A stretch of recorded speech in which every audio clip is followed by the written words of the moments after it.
Hannah Hamilton's Horrid Hullabaloo by Mary Anna Husler. This series is dedicated to all the wonderful Hewitt girls I was privileged to teach, with a special thanks to Savannah Rosen for her invaluable help. Chapter 14, The Pink Diamond. In a flash, Hannah was back in the library. She had learned that all she had to do was concentrate, and she could appear wherever she pleased. What she hadn't quite figured out, though, was a span of time.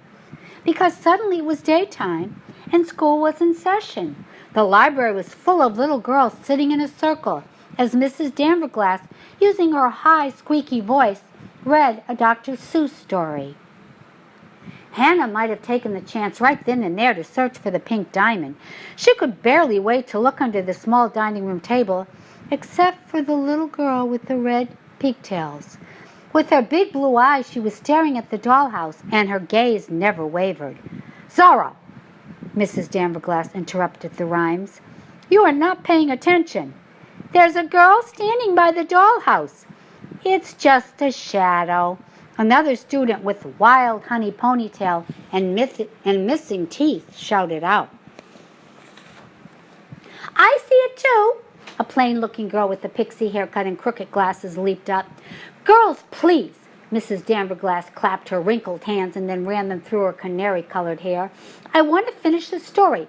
All eyes on me." Mrs. Danverglass resumed reading, but not all the girls resumed listening. They were muttering amongst themselves and eyeing Anna, who was still loitering in front of the doll. The best thing to do was move, and Hannah did that reluctantly, running straight into Andrew in the hall.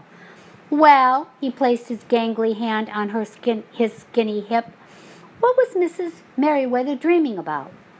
"What makes you think she was dreaming?" Hannah retorted cautiously. Andrew released a hollow laugh. "You think I can only read the thoughts of the living?" "I know you know something, so spit it out." Hannah doubted that as a ghost she could spit out anything. What she did wish was that she could read Andrew's mind. She delayed answering by asking Andrew, "What are you going to do with the diamond?" "Well," he hesitated, "I'm sure that Summer's mother has already collected a fat fee from the insurance company, but I'm not going to let that plump Mrs. Merriweather have it. I just might hide it again." Hannah didn't think that sounded quite moral, and even ghosts have morals. But before she could protest, a clamor erupted from the staircase. The big girls from the 6th grade collided with the little girls coming out of the library. "They have art again?" Hannah wondered aloud. "That was 2 days ago," Andrew said. "Ghost time."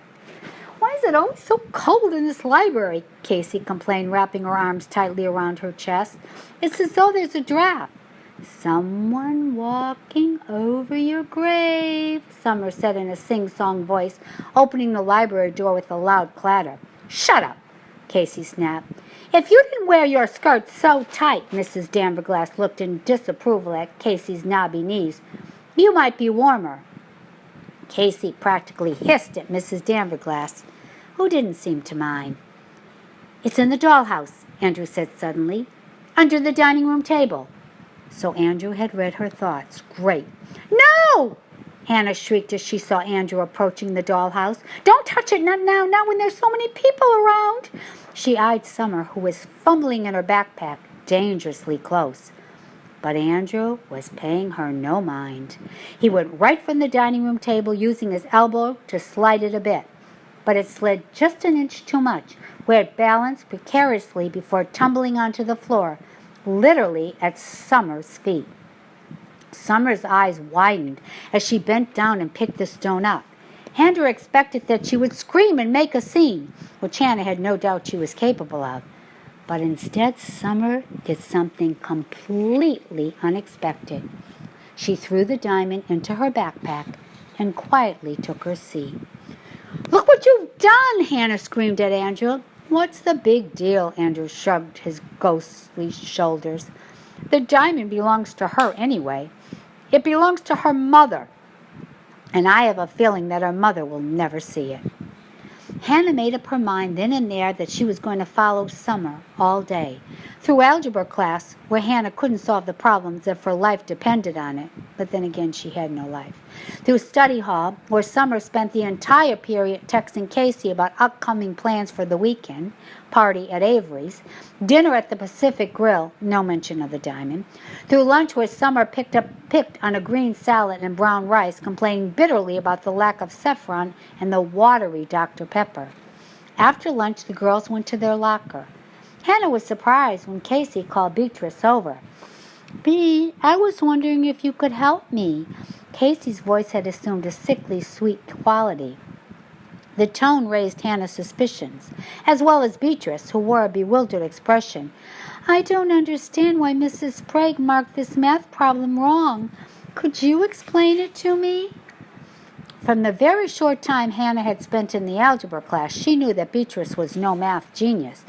But Beatrice was meek and polite and maybe a bit frightened to cross the it girls, so she reluctantly stepped forward.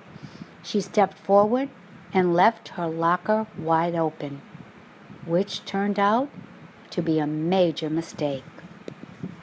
In a flash, Hannah saw Summer drop something in Beatrice's locker. Something small, something pink. It was time for Hannah to take action. She couldn't pick up the diamond, but she could roll it forward, where it would drop on the floor, and hopefully some of the other girls who were congregating in the hall would see it. Hannah might have been able to do just that, except at that very precise moment, a loud shrill sounded blasting through the school. A fire alarm. The girls hurried into a line, but not before Summer slammed Beatrice's locker shut.